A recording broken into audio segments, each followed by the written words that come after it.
Rev up your engines!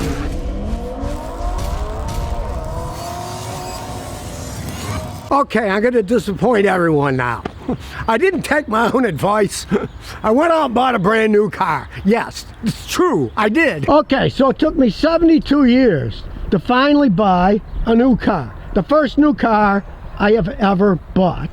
And I picked this 2026 Camry Hybrid for a whole bunch of reasons. And some of them had to do with pleasing my wife. I let her pick out the color. She liked the color. I like it too. Black and white. It makes a nice contrast. I really like the color. I like the way it's set up.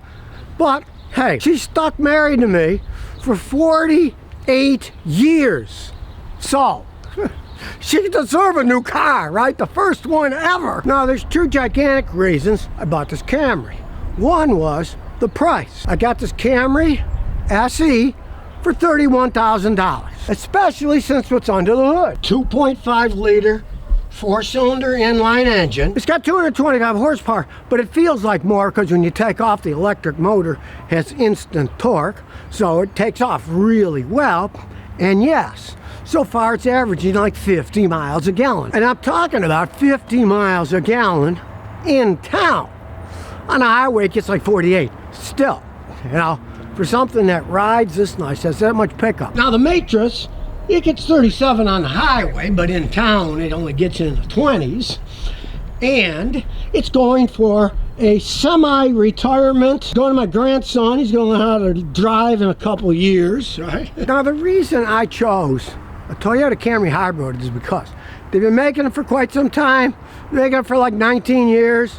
Making the Priuses for like 26 years. It's the same type of technology in both cars. I don't like the Prius kind of lumpy ride little thing. This rides great, especially since it's the SE. It's got the sports tuned suspension and it really handles well. It has a nice ride. White paint, black trim. It's a sharp looking car. And being both a Camry and a hybrid, I expect to get decades of use out of this thing, hundreds of thousands of miles. My customers that own them never had any real problems with them. Check it out. Now I added this because I don't want to have clutter. So I got this nice box from Amazon. I don't know, it's like 40 bucks. So you can store all your crap in there. And I just started loading it. It's mainly empty now. See how deep the trunk is. It's got a deep trunk, but here's something else that I like. Watch this. Pull that. Pull that. We go to the back seat. Then you got all this room. Look at this. All this room you got here. You can carry all kinds of stuff. Nice space. And unlike many new cars, it has a jack and it's got a spare tire. Yes, a spare tire. Not one of those stupid modern cars that doesn't have a spare tire. They give you an air pump and a little fixer so you can get a nail and pull it out and fix it, right? Yeah, just what you want. You want a spare tire. Hey, I'm buying a car. Expect a spare tire. Let's just face the facts. They're just taking them out because it's cheaper to make them that way. Now, this is a hybrid. So it has both a hybrid battery and a regular battery. Now, the regular battery's in the trunk. Out here, this is the regular 12-volt battery. And it's a decent sized one, too. It's not a little bitty tiny one. Now, it also has a hybrid battery. But this is not a plug-in hybrid. It's a regular hybrid. So, unlike the plug-in hybrids that plug-ins and electric cars always have their battery in the bottom of the car because they weigh so much. This is a smaller battery than that. But in those, the winter weather, salt in the road, water gets in it, can destroy them because it's outside the car. But the battery's behind there. Right inside there. I'm not going to take it all apart, but you can see some of the connections there. The battery is right under there, behind the back seats. You don't have the outside rain, snow, weather, or you get in a flood, water destroy your battery. It's inside. It's a much better design. It's one of the big reasons I tell people, don't go out and buy a plug-in hybrid. You pay a whole bunch of money more. You're going to have more problems down the line because the battery's on the outside. This is proven technology. Priuses have used it for 26 years. You're better with a plain hybrid, like this Camry hybrid. Not the plug-ins. The plug-ins, like I said, they have more problems. They cost more money. The batteries are bigger. They weigh more, yada, yada, yada. And kind of proof of my pudding is the sales of plug-in hybrids is garbage. compared to the regular hybrids people aren't buying. And I love the giant mat insert. It's nice rubber. You can take it out and clean it. Things get dirty. Take it out, hose it out, and throw it back in. And as I said, I don't want to mess it up. Well, I don't care that much. My wife goes nuts if I mess up her car, so tools and everything go in this box. Now, I do have to say, my son got mad at me. So why'd you get like a RAV4 or a Highlander? Well, the RAV4s I saw, guess what? They were $15,000 more than this thing was, right? I'm still a cheapskate. I want to get my money's worth. And let's face the facts, I've always been a contrarian. If everybody's buying one thing, I'm going to buy something else. I don't want to be like everybody else. Hey, I'm not a sheep. Bah, bah, bah. No, I'm not a sheep, right? Even though I just bought a white car, I don't know. What does that say? Well, let's get into some analytics here. We'll see what's going on inside here. We'll listen to the door. Nice solid door. And we'll start her up. Might not make any noise because it's a hybrid. That shows that it's working, even though it's not making any noise. Now, this has automatic park. When you're in park, it turns the electric parking brake on. But you don't need to turn it off because when you put it in reverse or drive, it automatically turns the parking brake off. And listen when I put it back in park. You'll hear the parking brake engage. Back here. That gear noise was the electric parking brake engaging it. It's technology. It's a high technology car. There's no doubting that, but these things are so well made. Not something you got to worry about for quite some time if you're buying a new one. Of course, it's got all kinds of features. You can drive in eco mode. We'll put it in gear. Eco. You can drive normal, or you can drive sport. Now, it's got a nice screen here. It's integrated. Toyota's finally figured that one out. They had those ugly giant ones sticking up here. Looks like it wasn't even designed for the car. This was designed for this car. It's a 2026. They've redesigned stuff. It flows. It's nice. It is an ECVT, but if you want, it's got paddle shifters here. Shift up, shift down to make the transmission electronically, mimic shifting gears. But from my experience of driving, you don't need anything. Just put it in drive and drive. It's got plenty of zip. And as you can see here, it's got intelligent cruise control, adaptive cruise mode, that's on. Just drive down the road, you push this button. When you get to the speed you want, you let go, and it adapts it. Things get in the way, it'll slow down. Things open up and go back up to the speed. Both my sons have it, one in a hybrid Sienna and one in his TRD Tacoma 4-wheel drive, and it works quite well. You got to get used to it because it's weird. All of a sudden your car starts slowing down. You're like, oh yeah, there's a car up there, right? I like the controls because it's not complex, right? You want faster fan, up, up, up, down, down, down. Simple to do. Change the heat. You can put it in EV mode. You're not going to drive all that far that way, but I mean, you can fart around with it. Got a hold button, so when you stop, you can push that, take your foot off the brake. Then the car will just sit there and won't move. And now when you step on the gas, it automatically turns it off and you drive down the road. If you're on a hill or waiting for a train or something. And unlike an electric vehicle, you have no worry about range anxiety.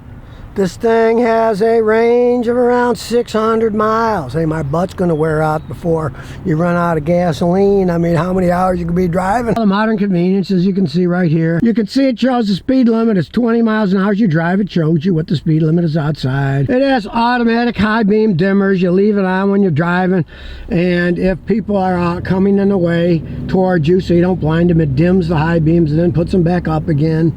You can turn the traction control off, but I'm getting old. I'm not going to turn it off. Various mode, you can play with your phone and everything, right? It's got good Android Auto. That's what I use. I use Android Auto all the time. You can see there's my Pixel 9 Pro. And it's got all kinds of ports. It's got a USB port, 2 C ports. You can charge it wirelessly here by putting your phone there. A gigantic armrest box.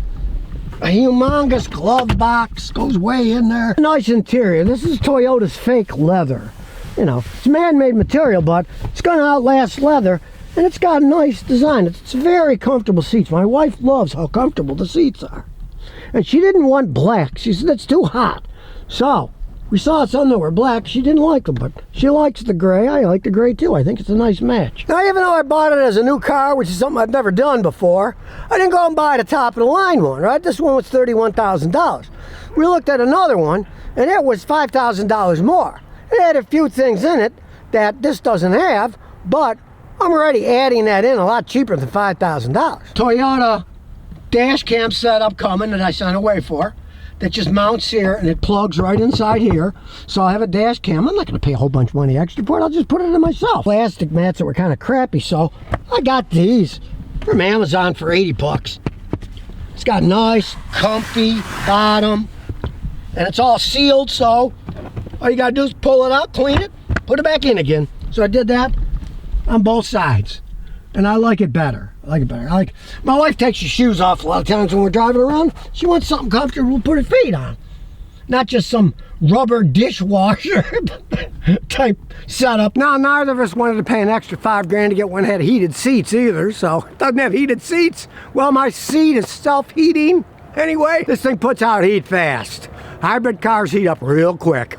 That's no problem with getting heat out of this thing. It was 10 degrees the other day. I started it up, drove it, was putting out heat fast. It's not something you got to worry about in a Toyota hybrid. They put out plenty of heat. Check out the back seat.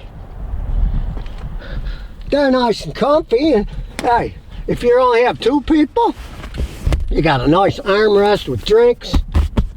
They're very comfortable seats too. You put it up, you can have a person in the middle, 3rd row. And of course it's got heat, air conditioning, it's got power plugs under here. Hardly anybody's gonna be in the back seat except Kitty. We'll probably just leave the rubber mats. These are the original rubber mats. They're okay for the back, you're just gonna vacuum them up. Nobody ever sits in the back of a car anyways. Close. That's a solid car. It was made in Kentucky, 97.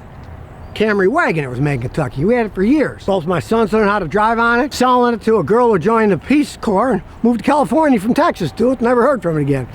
I wonder, but it's probably still going down the road too, yeah? So let's take it for a spin. Backup camera. You can do different angles too. There's one. There's the super wide angle one, so you can see how close we are to the lion as we back up. Sometimes we get a little bit too close to that lion.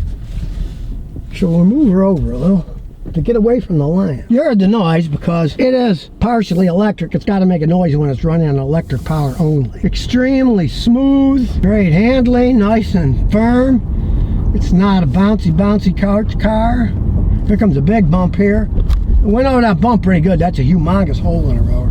When I ride over it in electric bicycles, it practically knocks the fillings out of my teeth. There's my son's old Camry from when he was in the Army a million years ago. Got a lot of dings on it now. Creating electricity as we stop. That's how it gets good gas mileage. So when you're stopping and going to this thing, you don't have to worry, oh, John, you're gonna get horrible gas mileage. No, it gets really good gas mileage. Actually, it gets better gas mileage in stop and go slow traffic than it does on the highway. Because on the highway, you're not regenerating any energy. You are merely expending energy going a certain speed. Exceptionally quiet vehicle. It'll be a big change for me driving this thing Tennessee, Rhode Island and back, compared to the Matrix, where our ears would be kind of ringing because it's kind of a noisy car. It's got no insulation in the Matrix. This is a lot of insulation. You hear all the road noise. You don't hear it on this. The main thing you hear when you slow down is that woo, woo, woo, woo. That's the noise that it has to make by law to warn people that a car is coming when it's running on electric power only. Here we go to our little drag strip, and we're looking at the back. Nobody's coming. Now this is front wheel drive. I did not want to spend my money on an all-wheel drive car. I think it's kind of stupid. Where I drive, I don't really need all-wheel drive. It's not something you necessarily need. So we'll come to our little drag strip and see what this baby can do. Ready, set, go. Ooh, it started.